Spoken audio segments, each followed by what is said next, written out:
श्रीमद् भागवत साप्ताहिक कथा के दशम स्कंध का पंचम दिन के उपाख्यान में त्रय स्त्रोशो अध्याय 33वें अध्याय में महारास लीला का वर्णन है। श्री सुखदेव जी राजा परीक्षित जी से कहते हैं, इत्थं भगवतो गोपम श्रुत्वा वाचम सुपे सला जब विहरसम तापम तद्धोगपचिताशिषः।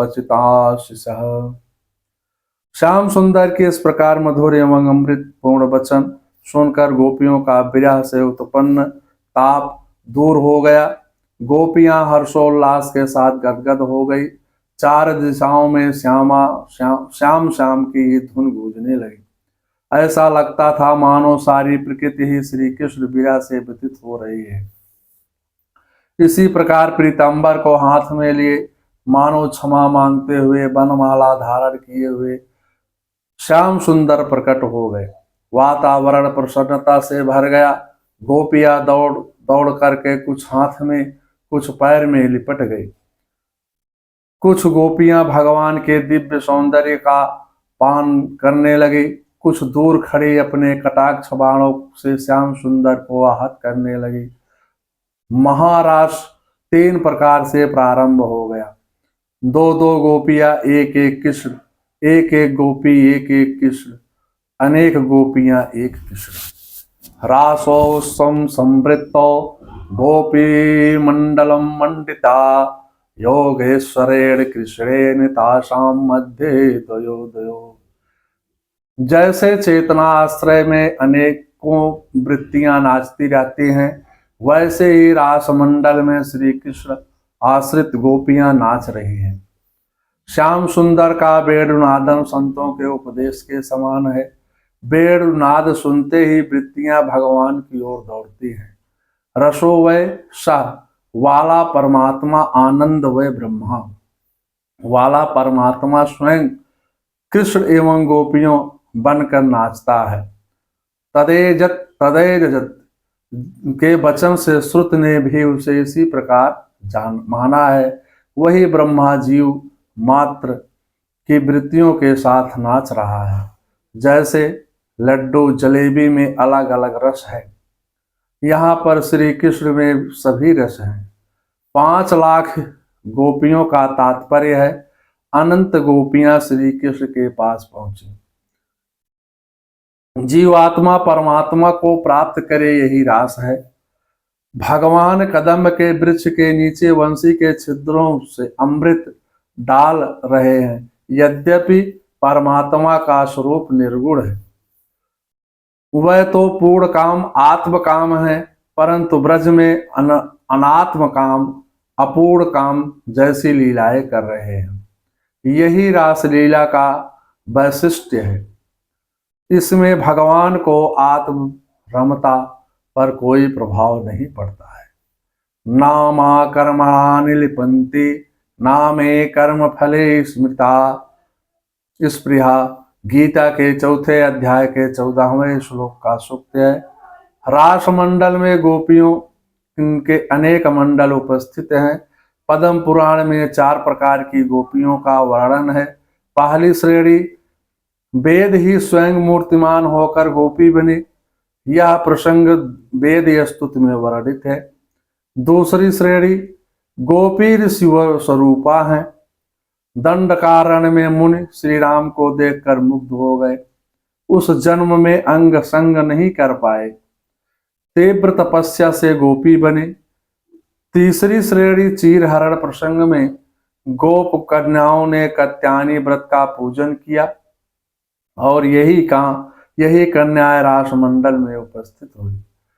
चौथी श्रेणी की कन्याओं ने आकाशवाणी सुनकर ब्रह्मा जी ने देवताओं का यदुकुल में सपत्नी जन्म धारण करने को कहा।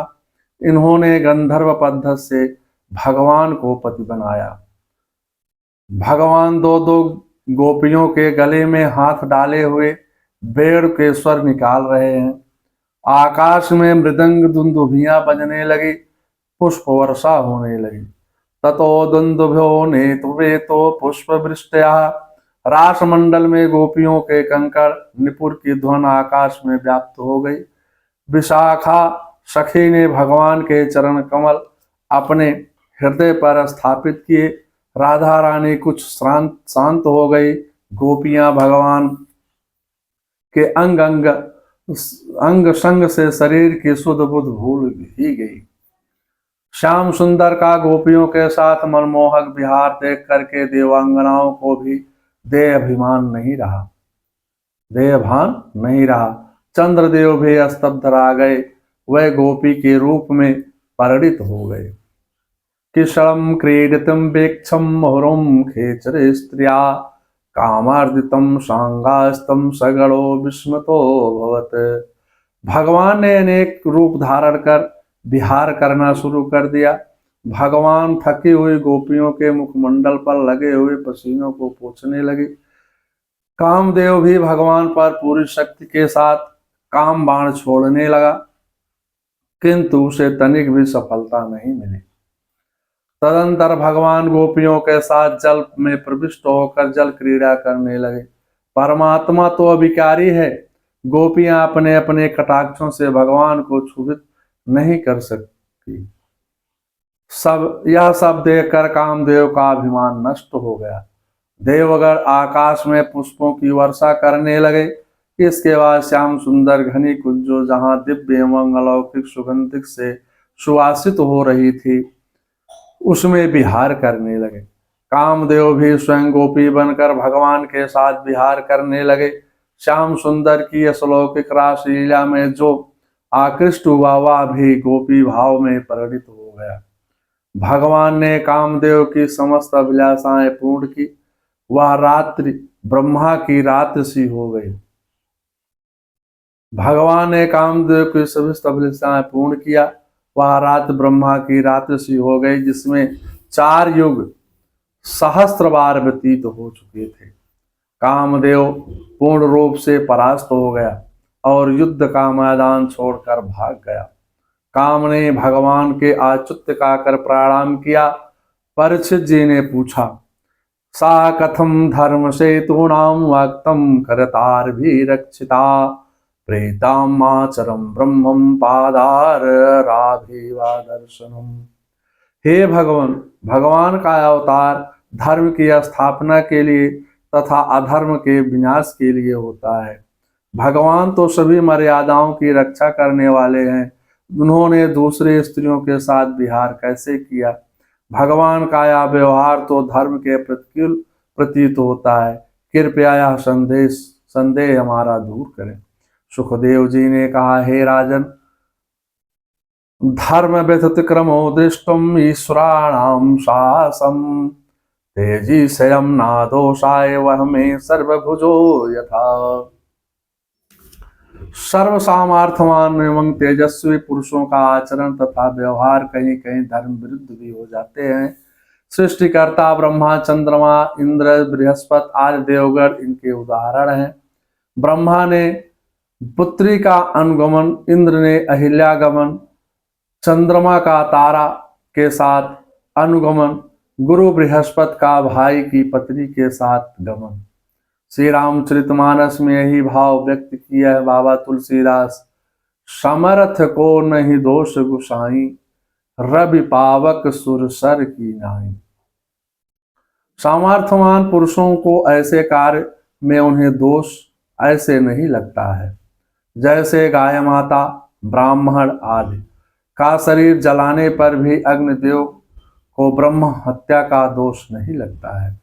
अग्नि में जो भी अपवित्र वस्तु डाले या गंगा जी में जो भी वस्तु डाले, परंतु वे कभी अपवित्र नहीं होते हैं। इसी प्रकार आत्मा राम पुरुष को देह बीमार रहित होने के कारण पुण्य पाप आदि नहीं लगते हैं। ऐसे महापुरुष केवल प्रारब्ध कर्म के वशीभूत होकर के निराभिमान होकर निष्काम कर्म करते हैं। फिर महात्मा तो सबके साक्षी एवं दृष्टा हैं, उनको कर्म नहीं बांधते हैं।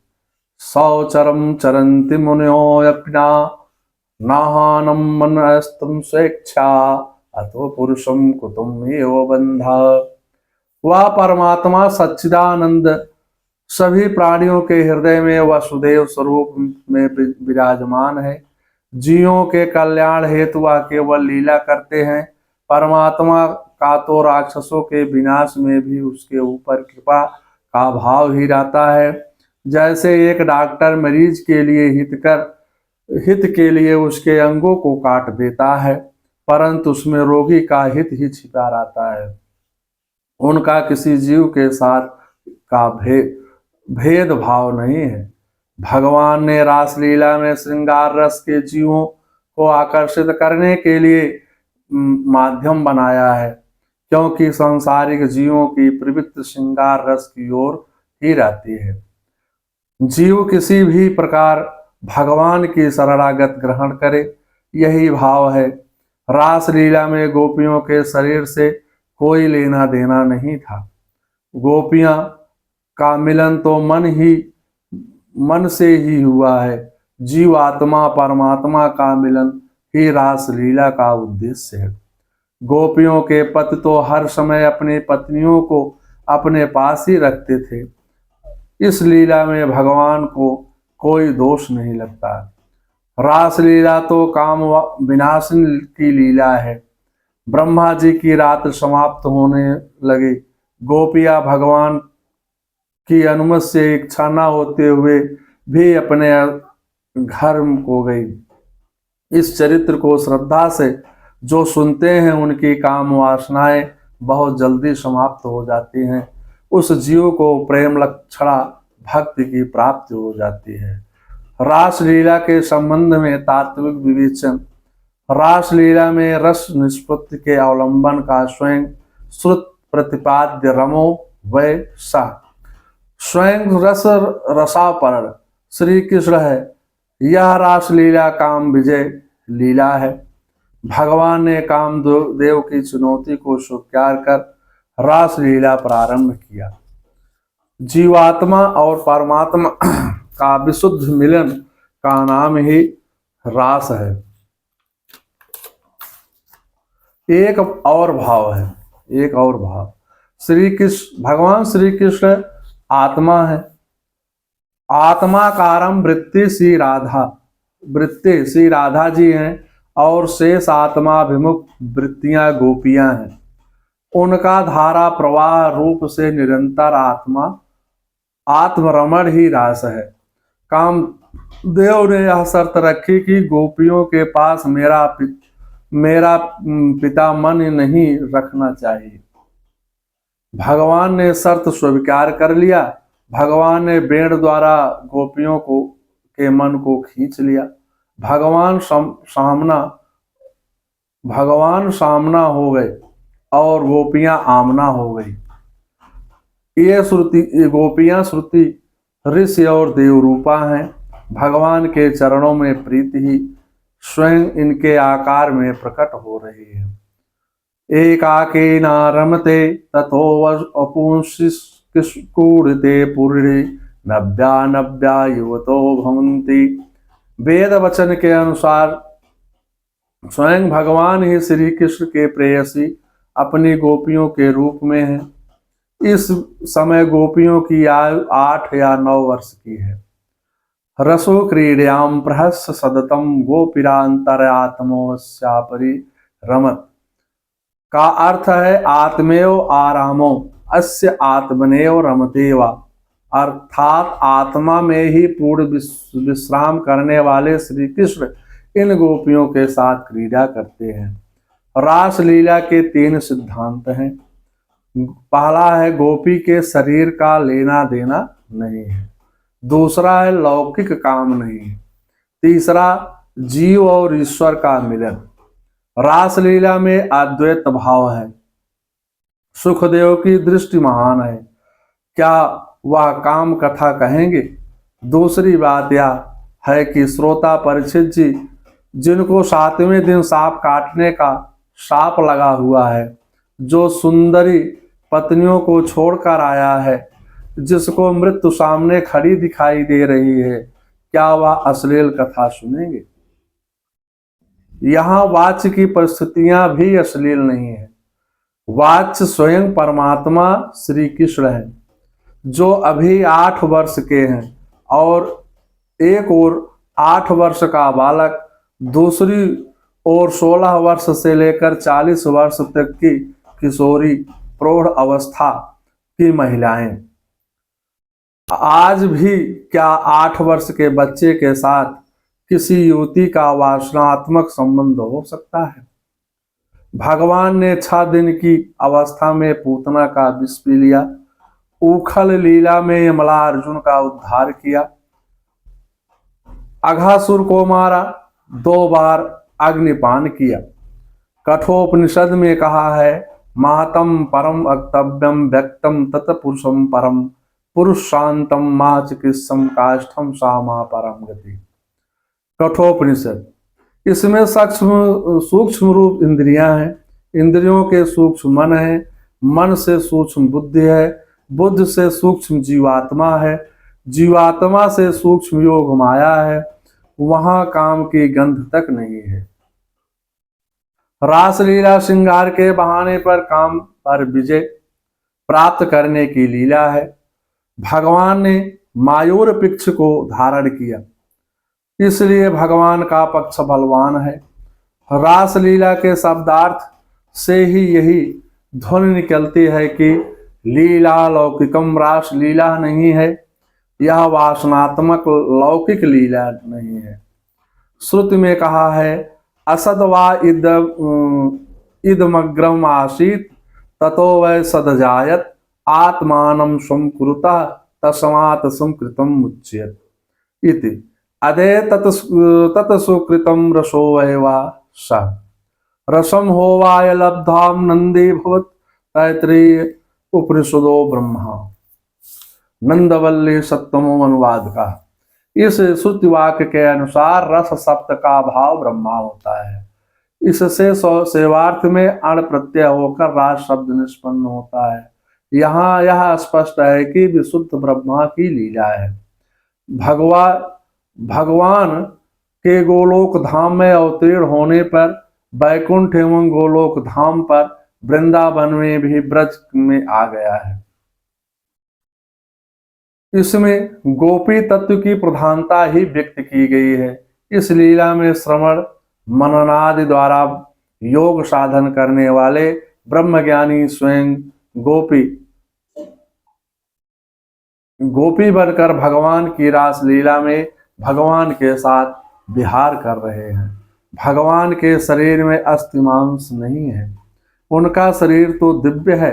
भगवान स्वयं काल स्वरूप हैं, वह काल के भी अधीन नहीं है। उनके लिए अवस्था की कोई परतंत्रता नहीं है। भंडीर वन में भगवान का कृष्ण श्री राधा जी के साथ विवाह हुआ था। नंद जी किसी कार्यक्रम में जा रहे थे। एक दिन नंद जी श्री कृष्ण को किसी सघन वन में गोद में लेकर के दुलार रहे थे। उसी समय आधी तूफान आया। नंद जी घबरा गए और बाल कृष्ण की रक्षा के लिए नारायण का ध्यान करने लगे। उसी समय दिव्य प्रकाश हो गया। उस प्रकाश में एक अतीव सुंदरी बालिका दिखाई दी। विलक्षण सौंदर्य देखकर नंद जी आश्चर्यचकित हो गए। नंद जी को गर्गाचार्य के वचन का स्मरण हो गया। उस बालिका को आह्वादिनी शक्ति राधा समझकर नमन किया और कहा, हे देवी, तुम्हारा स्वागत है। ये मेरी गोद में बालक तुम्हारे प्रीतम हैं, इन्हें ले जाकर यशोदा रानी को दे दो। राधा जी श्री कृष्ण को गोद में लेकर गहन वन में चली गई। वहीं वृंदावन की पावन धरा पर गोलोक धाम में दिव्य रास मंडल का प्राकट्य हुआ। भगवान बाल कृष्ण राधा जी को की गोद से अंतर्हित हो गए। राधा जी श्री कृष्ण को ढूंढने लगे। इतने में किशोर अवस्था में श्री कृष्ण दिखाई दिए। राधा जी के अंदर प्रेमाद्रेक हुआ। राधा जी को पिछली बातों का विस्मरण हुआ। वहीं पर योग माया की प्रेरणा से ब्रह्मा जी पहुंच गए। उन्होंने राधा कृष्ण के चरणों को नमन कर अग्निदेव को प्रकट करके विधि पूर्वक पाणी ग्रहण संस्कार कर दिया। दोनों ने एक दूसरे को माला अर्पण किए आकाश से पुष्प वर्षा होने लगी। इस प्रकार यह राधा एवं श्री कृष्ण का विवाह लीला संपन्न हुई। इस प्रकार यहाँ राधा की दिव्य मनोहर झांकी का वर्णन किया गया है। इन युगल जोड़ी के आने के पूर्व में ही गोलोक का दिव्य वृंदावन में इस ब्रज में पहले ही आ चुका था। रास लीला के निकुंज वन की शोभा बड़ी मनोरम हो गई थी। यही परमात्मा का रास क्रीड़ा स्थल बना। जानिश्चितम तति प्राणार्थम संभवंत सुर स्त्रियम। देव कन्याओं ने भगवान को अपना पति बनाया था। यहाँ पारकीय नहीं है। रास मंडल में भगवान के रोमकूपों से लाखों गोपियों का प्रकट हुआ। रसानाम समूहो रासा, समस्त रसों का समुदाय एक साथ हो जाने पर ही तो रास होता है। रस्यो अस्वादवादन्ते इति रासा, अस्वाद्यम अस्मादकम दोनों यहाँ एक ही है, क्योंकि रसो वै सह इति। श्रुति के अनुसार स्वयं रस स्वरूप श्री कृष्ण ही है। प्रेम समुद्र में एक दिव्य कमल रूप वृंदावन है, जिसमें भी दिव्य सौरभ पराग श्री कृष्ण और उसमें भी जो भीतर की अति कोमल और मीठी वस्तु है वह श्री राधा है। यमुना जल की नीलिमा श्री कृष्ण है। राधा लहरें, गोपियां यमुना, गोपियां स्वयं यमुना प्रेम प्रवाह है। संसार के लोगों को भगवत प्रेम की शिक्षा देने के लिए यह लीला की जा रही है। इसमें बाधा अहंकार एवं काम ही करता है। गोपियों को भगवान का सामीप्य प्राप्त हो गया है। भगवान के साथ क्रीड़ाएं होने लगी हैं। उसी समय गोपियों को अपनी सुंदरता का अभिमान हो गया।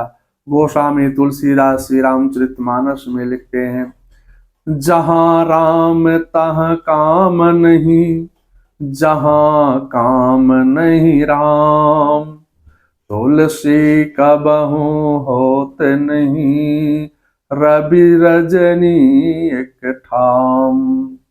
जीव के अंदर काम या अभिमान आ जाता है, तब भगवान वहां से निकल जाते हैं। जैसे रामावतार में दशरथ जी के मन में काम आते ही भगवान के ने वन के लिए प्रस्थान किया। तासामाभिर्क्षोरे अस्मानं मुखाम्बुजा, पीताम्बर धरा साग्रे साक्षान् मन्मन्त मंथता। काम ने अपनी पत्नी रथ के साथ काम वासनाएं उत्तेजित कर दी। गोपियों का समस्त गोपों मंडल में वश में हो गया। उसी समय लीलाधर रसिक बिहारी अपने सबके मध्य प्रकट हो गए। रास मंडल में जितनी गोपियां थी उतने ही कृष्ण प्रकट हो गए। काम में श्री राधा के मन में प्रवेश किया। सबसे पहले भगवान उन्हीं के साथ विहार करना शुरू किया। इसके बाद भगवान के रोमों से हजारों गोपियां प्रकट हुई। उन सब के साथ विहार किया। रम्यांचकार में तरवभूतोबधा, यहाँ पर यही भाव अंतर्निहित है। रास में भगवान ने के अलावा कोई पुरुष नहीं था। भगवान शंकर को भी गोपी बनकर रास जाना पड़ा। इस लीला में काम पराजित हो गया। भगवान से क्षमा याचना किया। भगवान ने कहा, तुम्हारे अभिमान को नष्ट करने को मैंने इस महारास लीला को रचा है। विशेष भाव रास पंचमाध्याय में वंशी ध्वन गोपियों के अभिसार श्री कृष्ण के साथ उनकी बातचीत, रमण श्री राधा जी के साथ अंतर ध्यान, पुनः प्रकट गोपियों द्वारा किए हुए वसंत वासनासन पर विराजमान गोपियों को कूट प्रश्न का उत्तर, रास नृत्य क्रीड़ा जल के और वन विहार का वर्णन, जो मानवीय भाषा में होने पर वस्तुतः परम दिव्य है। फलश्रुत भक्तिम परा भगवती प्रतिलंभम लभ्य कामा हृदयोमागमनम अश्नोचित चिरेर्षीरा। भगवान ने अनुमत काम को दंडित करने के लिए 5 बाणों का 5 अध्यायों में दमन किया है। कामदेवों के 5 बाण। ओनमादय स्तनपानस्य शोषणम स्तनस्तथा सम्मोहनस्य कामस्य पंचबाणा प्रकीर्तिता। अमर कोश प्रथम कांड से रास लीला के इस प्रसंग को श्रद्धा भक्ति जो श्रद्धा भक्ति से श्रवण करता है उसको प्रेम लक्षणा भक्ति प्राप्त हो जाती है और काम रूप शत्रु का समूल नाश हो जाता है। श्रीमद् भागवत साप्ताहिक कथा के 10वें स्कंद का त्रयस्तम 33वां अध्याय समाप्त होता है।